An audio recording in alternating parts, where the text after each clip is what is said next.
दरम्यान शेतकरी आत्महत्यात महाराष्ट्र क्रमांक 1 वर गेलाय। वाटल्यास कर्ज काढा, मात्र शेतकऱ्यांना कर्जमाफी द्या असं विजय वडेट्टीवार म्हणाले। तर शेतकरी प्रश्न, पाणी प्रश्नावर सरकार गप्पच। फडणवीस, शिंदे, अजित पवारांनी माफी मागितली पाहिजे असं संजय राऊतांनी म्हटलंय। अधिकृत मी काल यापूर्वीच बोललेलो आहे की शेतकऱ्यांच्या आत्महत्येमध्ये महाराष्ट्र आता 1 नंबरवर गेला आहे आणि यावरून आता स्पष्ट होत आहे की शेतकऱ्यांना कर्जमाफी करण्याची आवश्यकता आहे। कर्जाच्या खाईत शेतकरी बुडालेला आहे। त्याच्या शेतमालाला भाव मिळत नाही, हमी भाव तर दूरच राहिला आहे। सरकारचं धोरण हे शेतकऱ्यांना खड्ड्यात घालणार आहे आणि अशामुळं आज शेतकऱ्यांच्या आत्महत्येमध्ये राज्यात प्रचंड मोठ्या प्रमाणात वाढ झाली।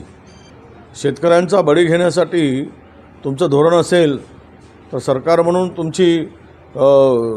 म्हणून तुम्ही काही जबाबदार आहात की नाही, हा खरा प्रश्न येतो आहे। यासाठी स्पष्टपणे आमची मागणी आहे की आता शेतकऱ्यांच्या कर्जमाफीची वेळ आली आहे आणि शेतकऱ्यांची कर्जमाफी झाली पाहिजे, तरच या शेतकऱ्याला आपण वाचवू शकू।